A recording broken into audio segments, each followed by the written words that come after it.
तो बच्चों अब हम लोग पढ़ने जा रहे हैं जीओसी जर्नल ऑर्गेनिक केमिस्ट्री। बेटा इसमें हम लोग रिएक्शन इंटरमीडिएट के बारे में बात करेंगे, मतलब कार्बोकैटायन, कार्बेनायन और फ्री रेडिकल, इनकी स्टेबिलिटी के बारे में बात करेंगे, हाइपर कॉन्जुगेशन के बारे में बात करेंगे, एसिडिक स्ट्रेंथ और बेसिक स्ट्रेंथ के बारे में बात करेंगे, और लास्ट में कार्बिन और नाइट्रीन के बारे में बात करेंगे। और मगर एक्चुअल में जिस किस रिएक्शन में कौन से इंटरमीडिएट बनते हैं ये मैं आपको हर रिएक्शन में ही रास्ते में बताऊंगा, वो चैप्टर वाइज बताया जाएगा आपको, समझे। तो चलिए हम लोग जीओसी देखते हैं, जीओसी जर्नल ऑर्गेनिक केमिस्ट्री। तो बेटा सबसे पहले हम एक रिएक्शन के बारे में बात करने जा रहे हैं। मान लीजिए कोई रिएक्शन है, कोई भी जर्नल रिएक्शन है, तो ये कह रहे हैं यहां पर देखो ये ए प्लस बी है, ये कोई रिएक्टेंट है, कह रहे हैं ये आपस में रिएक्ट करके बना रहा है प्रोडक्ट। ये रिएक्ट करता है तो ये बनाता है सी प्लस डी, ये रिएक्टेंट है, ये रिएक्टेंट है, और ये जो बनाता है ये है प्रोडक्ट। तो ये रिएक्ट करके आपस में प्रोडक्ट बनाएगा। तो बोल रहे हैं बेटा ये जो रिएक्टेंट और प्रोडक्ट के बीच में, रिएक्टेंट और प्रोडक्ट के बीच में रास्ते में इंटरमीडिएट भी मिलता है। तो यहां पर रास्ते में बनता है इंटरमीडिएट,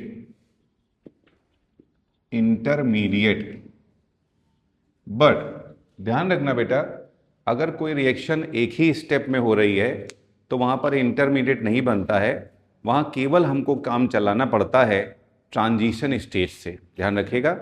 कैसे पता चलेगा कि अगर कोई रिएक्शन एन स्टेप्स में हो रही है तो उसमें कितने इंटरमीडिएट बनेंगे और कितनी ट्रांजिशन स्टेज आएंगी। तो बोल रहे हैं बेटा if any reaction, if number of steps in a reaction, बोल रहे हैं अगर किसी रिएक्शन में नंबर ऑफ स्टेप्स जो है वो n होता है, number of steps in a reaction is n, then number of transition stage होगा, ट्रांजिशन स्टेज हो जाएगा n, and number of intermediate ये हो जाता है n-1। ये देखिए ध्यान रखिएगा। तो अगर कोई reaction, if any reaction occurs in one step, देखो बच्चों अगर कोई रिएक्शन एक ही स्टेप में होती है, समझिए एक ही स्टेप में होती है, तो इसमें इंटरमीडिएट कितने होंगे। देखो एक स्टेप में हो रही है ना बेटा, एक स्टेप में हो रही है तो नंबर ऑफ इंटरमीडिएट क्या होगा, 1 - 1 करोगे 0, मगर नंबर ऑफ ट्रांजिशन स्टेज का नंबर क्या हो जाएगा, ये हो जाएगा 1। तो अगर कोई रिएक्शन एक ही स्टेप में होती है तो वहां पर इंटरमीडिएट तो 0 होंगे मगर ट्रांजिशन स्टेज पाई जाएगी। जैसे ये देखो बेटा ये कोई इक्वेशन है हमारे सामने, कह रहे सीधे ये ए से बी बन रहा है, तो यहां पर कोई इंटरमीडिएट नहीं है, एक ही स्टेप में कंप्लीट हो रही है, यहां सिर्फ ट्रांजिशन स्टेज मिलेगी।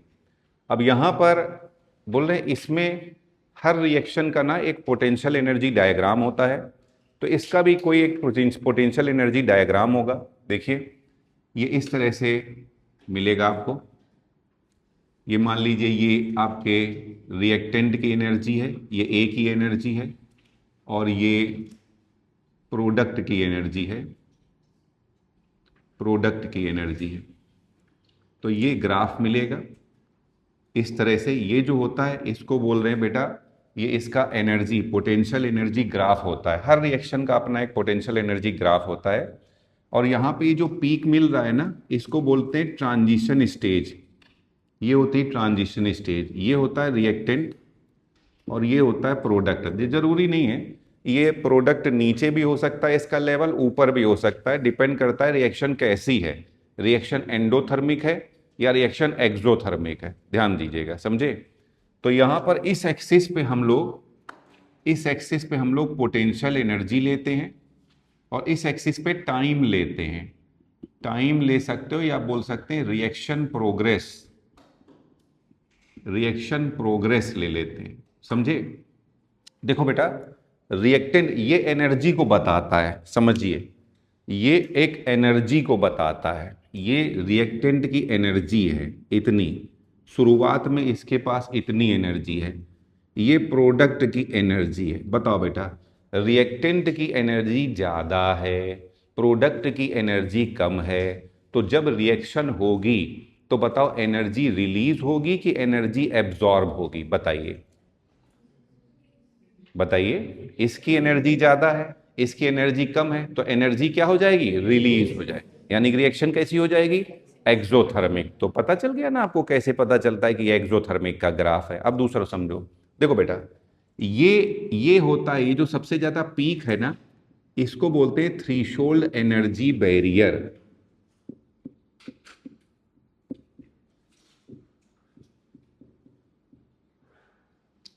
Threshold energy barrier.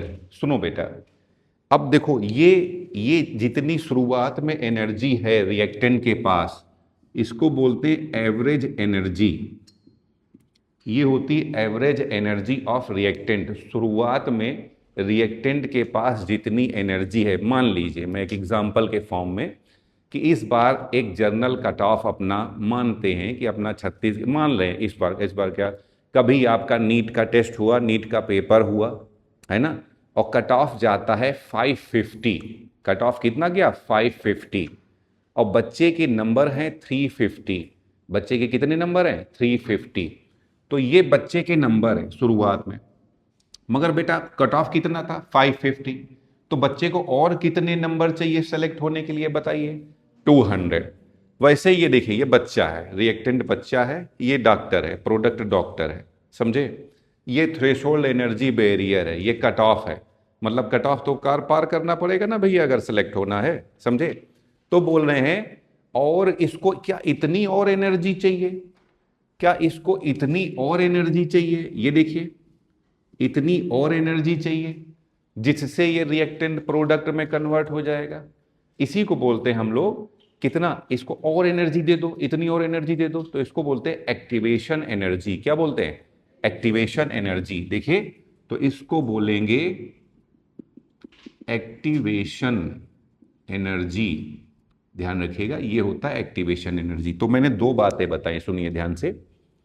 पहले, जरूरी नहीं है कोई रिएक्शन 4 स्टेप में हो सकता है रिएक्शन 1 स्टेप में हो जाए, हो सकता है 2 में हो जाए, हो सकता है 3 में हो जाए। तो अगर कोई रिएक्शन n स्टेप्स में कंप्लीट हो रही है तो नंबर ऑफ इंटरमीडिएट हो जाएगा n-1, जबकि नंबर ऑफ ट्रांजिशन स्टेज हो जाएगी n। तो अगर कोई रिएक्शन एक ही स्टेप में कंप्लीट हो रही है तो उसमें नंबर ऑफ इंटरमीडिएट 0 हो जाएगा, मगर नंबर ऑफ ट्रांजिशन स्टेट जो है वो 1 हो जाएगी। समझ में आया? तो मैंने एक ऐसी ही रिएक्शन ले ली जिसमें ट्रांजिशन स्टेज से ही काम चलाना, हमें इंटरमीडिएट नहीं मिलना है, मतलब एक ही स्टेप में रिएक्शन हो रही है। और बोल रहे, मान लो हमें दे दिया गया है कि ये एक्सोथर्मिक रिएक्शन है।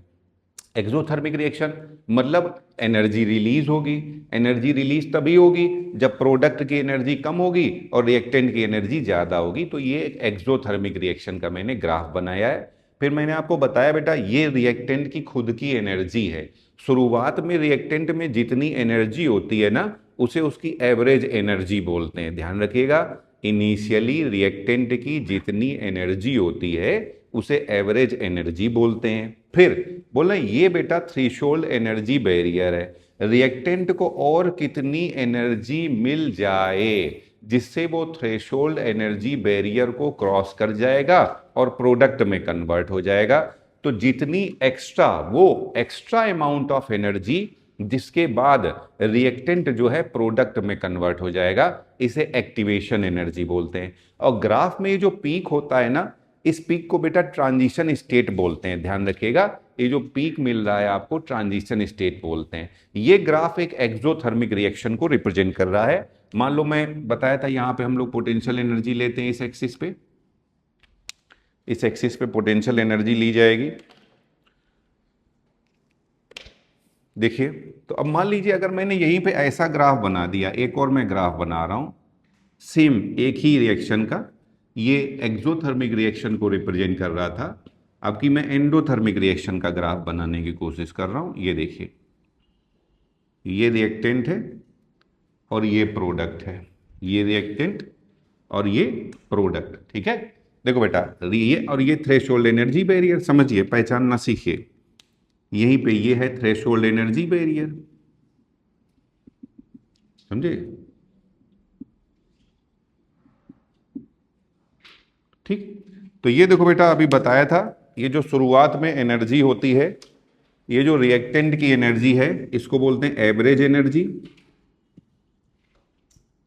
एवरेज एनर्जी, तो सबसे पहले तो एक चीज देखो, ये रिएक्टेंट की एनर्जी है, ये प्रोडक्ट की एनर्जी है, तो रिएक्टेंट और प्रोडक्ट में प्रोडक्ट की ज्यादा एनर्जी है, यानी कि ये एनर्जी को एब्जॉर्ब करेगा कि रिलीज करेगा, तो रिएक्शन कैसी हो जाएगी। तो ग्राफ को देख के कैसे पहचानेंगे कि रिएक्शन कैसी है, एंडोथर्मिक है या एक्सोथर्मिक है, पहली तो ये बात है, समझे।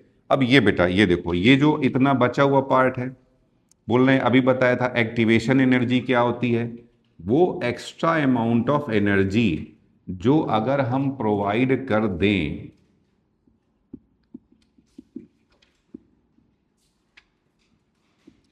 वो एक्स्ट्रा अमाउंट ऑफ एनर्जी जो अगर हम प्रोवाइड कर दें तो रिएक्टेंट प्रोडक्ट में कन्वर्ट हो जाता है, ध्यान रखिएगा। इसको हम लोग बोलते हैं एक्टिवेशन एनर्जी, जिससे रिएक्टेंट प्रोडक्ट में कन्वर्ट हो जाता है, ठीक है। चलिए, तो अब ये तो हो गया बेटा, ये मैंने ऐसी रिएक्शन के बारे में बात करी है जो कि एक ही स्टेप में कंप्लीट होती है। अब मैं कोई दूसरी रिएक्शन लिख रहा हूं, देखिए यहां पर कह रहे हैं कि ये कोई ए है, ए से बन रहा है बी और बी से बन रहा है सी। ये लीजिए, बताओ बच्चों कितनी स्टेप्स दिख रही हैं इसमें, दो। यहां पे नंबर ऑफ स्टेप्स हैं आपके पास दो, तो नंबर ऑफ ट्रांजिशन स्टेज हो जाएगी दो, एंड नंबर ऑफ इंटरमीडिएट हो जाएगा, ये हो जाएगा वन। 2 - 1 करोगे तो 1 हो जाएगा। तो एक चीज तो पता चल गया कि अगर ये 2 स्टेप वाली कोई रिएक्शन है तो इसमें 2 इंटरमीडिएट मिलेंगे, मतलब एक इंटरमीडिएट मिलेगा, 2 ट्रांजिशन। अच्छा सर, इसका ग्राफ कैसे, मान लेते हैं कि ये कोई एक्सोथर्मिक रिएक्शन है, समझे, एक एक्सो मान लेते हैं, लेट। अब मैंने बता दिया दोनों को कि ये हमने मान लिया कि ये कोई एक्सोथर्मिक रिएक्शन है। तो इसका ग्राफ बेटा देखो, कई समय से ऐसा क्वेश्चन आपने देखा नहीं, बट ये कभी भी आ सकता है आपके सामने, ये और मैं इनिशियल से बता रहा हूँ जीओसी को, जो कि आपके काम की चीज़ें हैं, ये जरूरी चीज़ें हैं, ये कभी भी आपके सामने आ सकता है। किसी भी रिएक्शन में पूछ सकते हैं कि इसका रिएक्शन पोटेंशियल एनर्जी ग्राफ कैसा होगा, तो कभी कभी बच्चे ने ऐसा सुना ही नहीं होता है कि ये क्या चीज़ है, पोटेंशियल एनर्जी ग्राफ क्या चीज़ है, आ गया सामने, तो वो आप फंस जाएंगे, जबकि ये आसान सी चीज़ है। तो बेटा देखो यहाँ पे, इधर देखिए फिर से, ये देखिए, ये है रिएक्टेंट और ये है, बेटा समझो जरा सा, जितनी ट्रांजिशन स्टेज होंगी उतना ज़्यादा आपको पीक मिलेगा, मगर जब आगे बढ़ रहे हो तो स्टेबिलिटी बढ़ती जा रही है, स्टेबिलिटी बढ़ेगी तो एनर्जी घटती जाएगी। तो जो पहली ट्रांजिशन स्टेज होगी उसकी एनर्जी ज़्यादा होती है, जो दूसरी ट्रांजिशन स्टेज होगी उसकी एनर्जी कम कर देना। तो ये जो पीक बनाते हैं ना, ये ट्रांजिशन स्टेज को रिप्रेजेंट करता है। ये ट्रांजिशन स्टेज 1 है और ये ट्रांजिशन स्टेज 2 है। जबकि एक बात बताएं, ट्रांजिशन स्टेज से ज्यादा स्टेबल होता है इंटरमीडिएट, पर ध्यान रखना ट्रांजिशन स्टेज हाइपोथेटिकल होती है, तो ट्रांजिशन स्टेज को हम लोग अलग नहीं कर सकते, जबकि इंटरमीडिएट एक्चुअल होता है, रियल होता है, डिफरेंस है, there is difference between transition stage and intermediate. Transition stage hypothetical है, इसको अलग नहीं किया जा सकता है, जबकि इंटरमीडिएट रियल है, समझे। तो रियल है, सेपरेबल है, तो ये डिफरेंस है ट्रांजिशन स्टेज और इंटरमीडिएट में, ज्यादा स्टेबल है, ट्रांजिशन स्टेज के रिस्पेक्ट में ज्यादा स्टेबल है। इसलिए अगर रिएक्शन में इंटरमीडिएट बनता है और रिएक्शन में इंटरमीडिएट नहीं बनता है, तो जनरली वो रिएक्शन जिसमें इंटरमीडिएट बनता है ना, वो ज्यादा फास्ट होती है उस रिएक्शन के रिस्पेक्ट में जिसमें इंटरमीडिएट नहीं बनता, केवल ट्रांजिशन स्टेज ही बनती है, ध्यान रखिएगा। तो यहां पे ये इंटरमीडिएट मिल रहा है, ये मिल रहा है इंटरमीडिएट, समझे। इस एक्सिस पर हम लोग, इस एक्सिस पर लेते हैं हम लोग पोटेंशियल एनर्जी, और इस एक्सिस पे लेते हैं हम लोग रिएक्शन प्रोग्रेस बोल सकते हैं, या फिर टाइम बोल सकते हैं, यहां पर टाइम ले लिया हमने। तो वो रिएक्शन जिसमें 2 ट्रांजिशन स्टेज या 2 स्टेप्स आ रही हैं, उसका पोटेंशियल एनर्जी डायग्राम कैसा होगा, तो इस तरीके से बनाएंगे हम लोग, ठीक है, नोट करिए इसको। देखो बच्चों, अब हम लोग दूसरी रिएक्शन देखने जा रहे हैं, जिसमें ये देखिए कह रहे हैं ये ए से बी बन रहा है, बी से सी बन रहा है, और सी से डी बन रहा है। ठीक है, तो यहाँ पर कितनी स्टेप्स आ गई? यहाँ पे 3 स्टेप्स आ रही हैं। तो 3 स्टेप्स आ गई तो कितनी ट्रांजिशन स्टेज मिलेंगी, बोलो बेटा? तो यहाँ पे अगर ट्रांजिशन स्टेज का नंबर पूछा जाए तो 3 हो जाएगा। और बोल बेटा इंटरमीडिएट कितने हो जाएगा? 3 - 1, तो 2 इंटरमीडिएट मिलेंगे आपको, समझे? तो कह रहे इसका पोटेंशियल एनर्जी, मैं मान के चल रहा हूं कि ये कोई एक्सोथर्मिक रिएक्शन है, तो इसका पोटेंशियल एनर्जी डायग्राम क्या होगा, ये देखिए। तो इसका अगर आप पोटेंशियल एनर्जी डायग्राम बनाते हो, जितनी ट्रांजिशन स्टेज हैं उतना ही पीक बना दीजिए आप इसमें। ये लीजिए, फिर से ये रिएक्टेंट है, ये प्रोडक्ट है, ये ट्रांजिशन स्टेज 1, ये ट्रांजिशन स्टेज 2, ये ट्रांजिशन स्टेज 3। तो ये 3 ट्रांजिशन स्टेज मिल जाएंगे आपको। और ये रहे इंटरमीडिएट, ये हो जाएगा। बेटा जब रिएक्शन आगे बढ़ती है ना, जब रिएक्शन आगे बढ़ती है तो आगे वाले इंटरमीडिएट भी ज़्यादा स्टेबल होने चाहिए। स्टेबल ज़्यादा है तो एनर्जी कम होनी चाहिए, इसलिए एनर्जी कम होती चली जाती है, समझे? इसी तरह से ट्रांजिशन स्टेज में भी एनर्जी कम होनी चाहिए। भाई हर आदमी लेस स्टेबल से, आप ही हो, आप पढ़ रहे हो तो डॉक्टर बनना चाहोगे ना, लेस स्टेबल से मोर स्टेबल। ऐसा तो नहीं डॉक्टर वाला वापस तैयारी चालू कर देगा, ऐसा तो है नहीं भाई, है कि नहीं? तो हमेशा लेस स्टेबल से मोर स्टेबल, मतलब एनर्जी जो है रिड्यूस होएगी, ट्रांजिशन स्टेज की भी इंटरमीडिएट की भी। ये देखिए ये इंटरमीडिएट है, ये इंटरमीडिएट 1 और ये इंटरमीडिएट 2, 2 इंटरमीडिएट मिल रहे हैं। यहाँ पे इस एक्सिस पे हम लोग पोटेंशियल एनर्जी लेते हैं और इस एक्सिस पे हम लोग रिएक्शन प्रोग्रेस कह लेते हैं।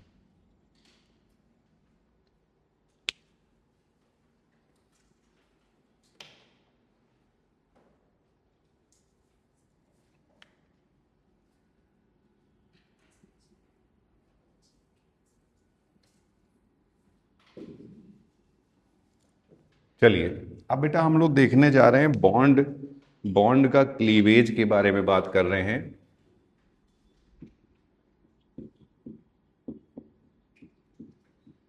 या बॉन्ड का ब्रेकडाउन। तो ये 2 तरीके का होता है, 2 तरह से होता है। एक तो homolytic bond cleavage,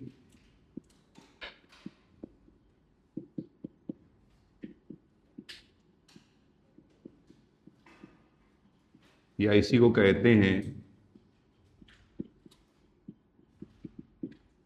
homolysis, homolytic bond cleavage या होमोलिसिस। और दूसरा है हेट्रोलिटिक,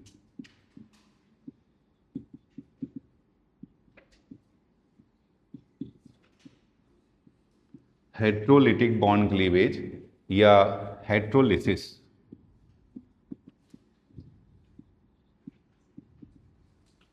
हेट्रोलिटिक बॉन्ड क्लीवेज या हेट्रोलिसिस भी होता है, ठीक है।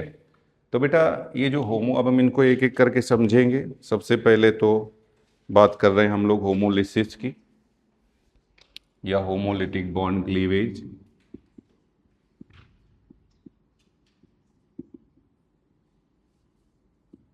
होमोलिसिस, तो बच्चों देखो यहाँ पे ये 2 एटम है, ये देखिए ये 2 एटम है, देखिए यहाँ पे। तो यहाँ पर देखो बेटा इसमें 2 एटम हैं, ये कोई एक ए एटम है और ये दूसरा कोई बी एटम है। मान लीजिए ये दोनों मैंने कार्बन ही ले लिए हैं। यहाँ पर एक कार्बन की टोटल 4 वैलेंसी होती है, ये एक वैलेंसी पे कार्बन जुड़ा हुआ है, तो बची हुई वैलेंसी पे हाइड्रोजन पाए जाएंगे, समझे? ये लीजिए, अब यहाँ पे कह रहे हैं ये बेटा एक बॉन्ड में ना 2 इलेक्ट्रॉन होते हैं, ये एक बॉन्ड में 2 इलेक्ट्रॉन है, ठीक है। बॉन्ड क्या होता है बेटा? बॉन्ड क्या है? अट्रैक्शन फोर्स है, 2 एटम के बीच में अट्रैक्शन फोर्स है, बंधन है, 2 एटम के बीच में बंधन है, समझे? तो अब ये बंधन ऐसे तो टूटेगा नहीं, कोई तीसरा आ जाए इसमें, है ना, कान भर दे इनके, मतलब एनर्जी लगानी पड़ेगी, एफर्ट लगाना पड़ेगा। तो बोल रहे हैं भैया ये जो बॉन्ड है ना, बॉन्ड को तोड़ने में एनर्जी लगानी पड़ेगी, इसे बोलते हैं बॉन्ड डिसोसिएशन एनर्जी। तो आपको एनर्जी देनी पड़ेगी भैया। और एनर्जी कैसे कैसे दे सकते हो? अरे भैया सनलाइट की एनर्जी दे दीजिए, या तो हीट कर दीजिए, या तो उसी के फोटोन, उतने ही फोटोन की एनर्जी दे दीजिए। ये सारे केसेस में ये बॉन्ड का ब्रेक डाउन हो जाएगा। अब देखो बेटा कैसे ब्रेक डाउन होगा, ये देखिए, इसमें से एक इलेक्ट्रॉन एक एटम ले लेगा, ध्यान देंगे, एक इलेक्ट्रॉन एक एटम ले लेगा और दूसरा इलेक्ट्रॉन दूसरा एटम ले लेगा, इस तरह से दूसरा इलेक्ट्रॉन दूसरा एटम ले लेगा। तो दोनों एटम के पास एक एक इलेक्ट्रॉन आ जाएगा, अपना अपना इलेक्ट्रॉन आ जाएगा। ये देखिए इस तरह से, इसके पास अपना इलेक्ट्रॉन और इसके पास अपना इलेक्ट्रॉन। तभी बोल रहे हैं जब बॉन्ड का ब्रेकडाउन ऐसा होता है कि बॉन्ड में पाए जाने वाले इलेक्ट्रॉन का इक्वल डिस्ट्रीब्यूशन हो रहा हो, इसीलिए इसे बोलते हैं होमोलिसिस या होमोलिटिक ब्रेकडाउन। बोल रहे हैं बेटा यहाँ पे बॉन्ड ऐसे टूटता है कि बॉन्ड के दोनों इलेक्ट्रॉन इक्वली डिस्ट्रीब्यूट होते हैं, दोनों एटम को बराबर बराबर मिलते हैं, समझे। इसको ब्रेक करने में एनर्जी लगेगी, इसे बॉन्ड डिसोसिएशन एनर्जी किस फॉर्म में दिया जाएगा? सनलाइट के फॉर्म में, या हीट के फॉर्म में, या फोटोन के फॉर्म में दिया जा सकता है। बेटा यहाँ पे जो बन रहे हैं ना, देखो इनके ऊपर कोई चार्ज नहीं आ रहा है, ना ये कैटायन है ना ये एनायन है। तो जब पहले तो होमोलिसिस है क्या, क्या मैंने बताया? बॉन्ड का ऐसा ब्रेकडाउन जिसमें दोनों एटम के पास इक्वल इलेक्ट्रॉन आ जाएं, समझे।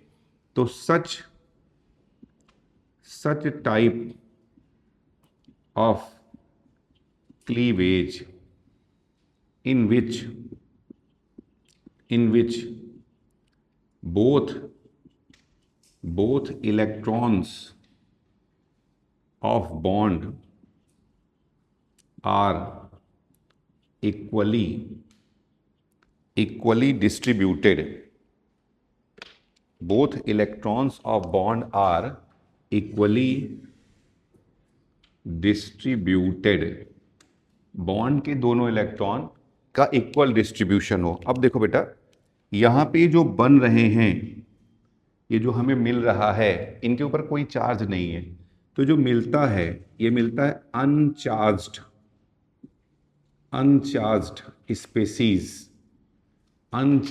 स्पेसीज मिलता है, या फिर इन्हीं को कह सकते हैं फ्री रेडिकल, या फिर इन्हीं को कह सकते हैं फ्री रेडिकल। तो बोल रहे हैं बॉन्ड का ऐसा ब्रेकडाउन जिसमें बॉन्ड के दोनों इलेक्ट्रॉन का इक्वल डिस्ट्रीब्यूशन होगा, इसी को होमोलिसिस कहते हैं। इसके लिए एनर्जी देनी पड़ेगी जो कि सनलाइट या हीट के फॉर्म में होगी या फोटोन के फॉर्म में होगी। इसमें बोल रहे हैं जो आपको मिलता है इनके ऊपर कोई चार्ज नहीं होता है, अनचार्ज्ड स्पीसीज या फ्री रेडिकल मिलते हैं, ठीक है बेटा। अगर आप इस फ्री रेडिकल को देखो, बोल रहे हैं यहाँ पर बेटा, इसमें पहले तो देखो यहाँ पे अनचार्ज्ड बन रहा है, कोई इसमें चार्ज नहीं आ रहा है, तो इसको हम लोग बोल सकते हैं नॉन पोलर बॉन्ड क्लीवेज भी बोल सकते हैं, ध्यान रखिएगा। होमोलिसिस को नॉन पोलर बॉन्ड क्लीवेज भी कह सकते हैं, समझे। इक्वली डिस्ट्रीब्यूशन हो रहा है, इलेक्ट्रॉन को इक्वली डिस्ट्रीब्यूट किया जा रहा है, इसलिए इसे सिमिट्रिकल बॉन्ड क्लीवेज भी कह सकते हैं। इसी को सिमिट्रिकल बॉन्ड क्लीवेज भी कह सकते हैं, समझे। फ्री रेडिकल बन रहा है तो फ्री रेडिकल बॉन्ड क्लीवेज भी बोल सकते हैं, क्योंकि फ्री रेडिकल बन रहा है तो फ्री रेडिकल बॉन्ड क्लीवेज भी बोल सकते हैं, समझे, कि ऐसा ब्रेकडाउन हो रहा है जिसमें फ्री रेडिकल बन रहा है। कह रहे हैं ये देखिए यहाँ पे जो फ्री रेडिकल बनते हैं, मान लीजिए मैं इसी की बात कर रहा हूँ, ये देखिए ये जो फ्री रेडिकल है मैं इसकी बात कर रहा हूं तो इसमें एक अनपेयर्ड इलेक्ट्रॉन दिख रहा है। देखो बेटा, ये तो पेयर्ड है, ये देखिए ये सारे के सारे पेयर्ड इलेक्ट्रॉन है, ये पेयर्ड इलेक्ट्रॉन है, मगर ये जो इलेक्ट्रॉन दिख रहा है ये अनपेयर्ड इलेक्ट्रॉन है। और मैंने आपको एमओटी पढ़ाई थी तो बताया था कि अगर अनपेयर्ड इलेक्ट्रॉन होगा तो उसको पैरामैग्नेटिक बोलेंगे, अगर अनपेयर्ड इलेक्ट्रॉन नहीं होगा तो उसको डायामैग्नेटिक बोलेंगे। तो इस फ्री रेडिकल में क्योंकि अनपेयर्ड इलेक्ट्रॉन पाया जाता है तो फ्री रेडिकल का जो नेचर है ना ये पैरामैग्नेटिक होगा। तो free radical are paramagnetic, free radical paramagnetic होगा। और इसका रीजन क्या है? इसका रीजन है due to presence of unpaired electron के कारण। समझे बेटा, मैंने आपको पहले हाइब्रिडाइजेशन निकालना सिखाया हुआ है, हाइब्रिडाइजेशन का फॉर्मूला बताया था, number of sigma bond plus number of lone pair. But यहाँ कोई लोन पेयर नहीं है, यहाँ अनपेयर्ड इलेक्ट्रॉन है। अगर अनपेयर्ड इलेक्ट्रॉन आता है तो आप हाइब्रिडाइजेशन कैसे निकालेंगे, इसका भी रूल बताया था। Hybridization when unpaired electron is present, जब अनपेयर्ड इलेक्ट्रॉन होगा तब कैसे हाइब्रिडाइजेशन निकालेंगे। तो इसमें मैंने बताया था, आप देख लीजिए सेंट्रल एटम को। अगर सेंट्रल एटम, ध्यान रखेंगे, if central atom more electronegative then unpaired electron not used in hybridization. जबकि अगर सेंट्रल एटम है less electronegative, if central atom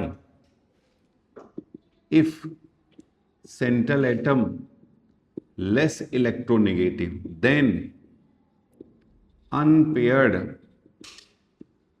electron used in hybridization. अगर सेंट्रल एटम ज़्यादा इलेक्ट्रोनेगेटिव है तो इसको हम लोग हाइब्रिडाइजेशन में यूज़ नहीं करेंगे, अगर सेंट्रल एटम कम इलेक्ट्रोनेगेटिव है तो उसको हम लोग हाइब्रिडाइजेशन में यूज़ करेंगे। तो जैसे अगर इसी की बात करो, आप इस CH3 की बात कर रहे हैं, यहाँ पे बेटा कार्बन की थोड़ी सी इलेक्ट्रोनेगेटिविटी हाइड्रोजन से ज़्यादा है रिलेटिवली, समझे। तो यहाँ पर इस अनपेयर्ड इलेक्ट्रॉन को यूज़ नहीं किया जाएगा। तो अगर इसका हाइब्रिडाइजेशन निकालें तो यहाँ पे हम लोग 3 सिग्मा कंसीडर करेंगे और 3 सिग्मा में इसका हाइब्रिडाइजेशन आ जाएगा sp2।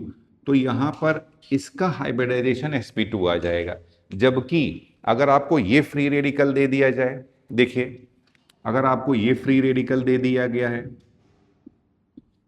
ये देखिए ये फ्री रेडिकल दे दिया, तो देखो बेटा ये सेंट्रल एटम है, ये फ्लोरीन है। मैंने आपको बताया ऑर्डर ऑफ इलेक्ट्रोनेगेटिविटी क्या होता है, फोन कर लो। सबसे ज्यादा इलेक्ट्रोनेगेटिव कौन है? फ्लोरीन, फिर ऑक्सीजन, फिर नाइट्रोजन और फिर क्लोरीन। ध्यान रखिएगा, इसको ऐसे याद करते हैं, FON फोन, और Cl बोले तो कर लो। तो इसका फॉर्मूला है फोन कर लो, ठीक है। तो यहां पर देखिए, समझिए जरा सा, यहां पर फ्लोरीन ज्यादा इलेक्ट्रोनेगेटिव है तो ये है लेस इलेक्ट्रोनेगेटिव, ये है लेस इलेक्ट्रोनेगेटिव और ये है मोर इलेक्ट्रोनेगेटिव, समझे। इस केस में यहाँ पे सिर्फ 3 सिग्मा और 1 इलेक्ट्रॉन इसको काउंट किया जाता है। ये मैं आपको पहले इसका रीजन बता चुका हूँ, यहाँ मैं डायरेक्ट इसलिए कर रहा हूँ। तो यहाँ हाइब्रिडाइजेशन आ जाएगा 3 + 1 4, तो आंसर आ जाएगा sp3, समझे। तो यहाँ पे आंसर sp3 आ जाएगा। बट अगर यहीं पे आपको ये ऐसा दे दिया जाए, समझिए यहाँ पे आपको ये दे दिया जाता है HFF, ये लीजिए, अगर एक भी H आ जाएगा तो ये अनपेयर्ड इलेक्ट्रॉन हाइब्रिडाइजेशन में पार्टिसिपेट नहीं करेगा, समझे। तो इस केस में भी अगर आप हाइब्रिडाइजेशन निकालेंगे तो यहाँ पे सिर्फ 3 सिग्मा काउंट करेंगे और हाइब्रिडाइजेशन क्या हो जाएगा, sp2। तो अगर ये दे दिया जाए या फिर आपको ये दे दिया जाए, ये लीजिए, मान लीजिए 2 H आ गए हैं, तो भी यहाँ पे जब आप हाइब्रिडाइजेशन निकालेंगे यहाँ पे भी इस अनपेयर्ड इलेक्ट्रॉन को काउंट नहीं किया जाएगा और यहाँ पे भी हाइब्रिडाइजेशन में 3 सिग्मा आ जाएगा और यहाँ पे आंसर आ जाएगा sp2, समझे। तो ये पता चलता है कि अगर कैसे, मैंने आपको फिर से एक बार बताया कि कैसे फ्री रेडिकल में हम लोग हाइब्रिडाइजेशन निकालेंगे। दूसरा ध्यान रखिएगा कि इसका जो है हाइब्रिडाइजेशन कब कब sp2 आएगा, कब sp3 आएगा, इसके बारे में बता दिया। अनपेयर्ड इलेक्ट्रॉन पाया जाता है तो पैरामैग्नेटिक होगा, और इसी अनपेयर्ड इलेक्ट्रॉन के कारण जो फ्री रेडिकल है काफी ज्यादा रिएक्टिव होता है, ध्यान रखिएगा। तो बोल रहे हैं highly reactive,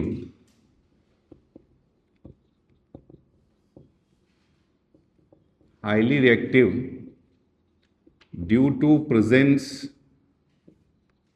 presence of unpaired electron, unpaired electron होने के कारण ये काफी ज्यादा रिएक्टिव होता है। देखो बच्चों, एक बार मैं फिर से बता रहा हूं, तो बॉन्ड का क्लीवेज दो तरीके का होता है, एक तो होमोलिटिक बॉन्ड क्लीवेज और दूसरा हेट्रोलिटिक बॉन्ड क्लीवेज। जो होमोलिटिक बॉन्ड क्लीवेज होता है इसमें इक्वल डिस्ट्रीब्यूशन होता है। देखो बेटा, ये आधा एरो बनाना या पूरा एरो ना बनाना है। होमोलिसिस में ये जो एरो बनता है ना, एक एरो ऐसा बनता है, आप देखिए इसमें ना आधा एरो बनाना, पूरा तो नहीं बनाए हो कोई, समझे। इसमें आधा मतलब एक ही इलेक्ट्रॉन जा रहा है ना, पूरा मतलब दोनों इलेक्ट्रॉन जा रहे हैं।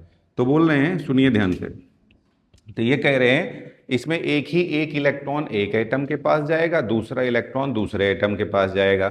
तो यहाँ पर अब इस बॉन्ड को ब्रेक करने के लिए एनर्जी देनी पड़ेगी, बॉन्ड डिसोसिएशन एनर्जी। ये या तो सनलाइट के फॉर्म में दे सकते हैं, या तो हीट, या आपका फोटोन के फॉर्म में दे सकते हैं। फिर बोल रहे हैं यहाँ पे देखिए, ये आपको अनचार्ज स्पीसीज मिलेगा, या इसको हम लोग फ्री रेडिकल कहते हैं। तो बोल रहे हैं होमोलिसिस क्या होता है, जब बॉन्ड का ब्रेकडाउन ऐसा होता है कि दोनों एटम पे एक एक इलेक्ट्रॉन चला जाए या इक्वल डिस्ट्रीब्यूशन होता है, तब इसको हम लोग होमोलिसिस बोलते हैं। यहाँ फ्री रेडिकल बनेगा, फ्री रेडिकल पैरामैग्नेटिक होता है क्योंकि इसमें अनपेयर्ड इलेक्ट्रॉन पाया जाता है, काफी ज्यादा रिएक्टिव होता है क्योंकि इसमें अनपेयर्ड इलेक्ट्रॉन पाया जाता है। और जब इलेक्ट्रॉन पेयर्ड इलेक्ट्रॉन आ जाएगा तो हम लोग कैसे हाइब्रिडाइजेशन निकालेंगे, तो देख लेंगे सेंट्रल एटम को, या तो सेंट्रल एटम ज्यादा इलेक्ट्रोनेगेटिव होगा या तो कम इलेक्ट्रोनेगेटिव होगा। अगर सेंट्रल एटम जो है ज्यादा इलेक्ट्रोनेगेटिव है तो अनपेयर्ड इलेक्ट्रॉन को हाइब्रिडाइजेशन में नहीं यूज किया जाएगा। अगर सेंट्रल एटम कम इलेक्ट्रोनेगेटिव है तो अनपेयर्ड इलेक्ट्रॉन को हाइब्रिडाइजेशन में यूज कर लिया जाएगा। जैसे यहाँ पे देखिए, सेंट्रल एटम ज्यादा इलेक्ट्रोनेगेटिव है तो अनपेयर्ड इलेक्ट्रॉन को छोड़ देंगे, यहाँ पे केवल 3 सिग्मा आएगा, हाइब्रिडाइजेशन sp2 हो जाएगा। यहाँ सेंट्रल एटम लेस इलेक्ट्रोनेगेटिव है तो अनपेयर्ड इलेक्ट्रॉन को जोड़ देंगे, समझे, यहाँ छोड़ देंगे, यहाँ जोड़ देंगे, तो यहाँ आंसर sp3 आ जाएगा। अगर एक भी हाइड्रोजन इससे जोड़ दिया जाए तो अनपेयर्ड इलेक्ट्रॉन को आप काउंट नहीं करेंगे, यहाँ पे आंसर हमेशा क्या आ जाएगा, sp2 आता जाएगा। ठीक है, चलिए नोट करिए इसको।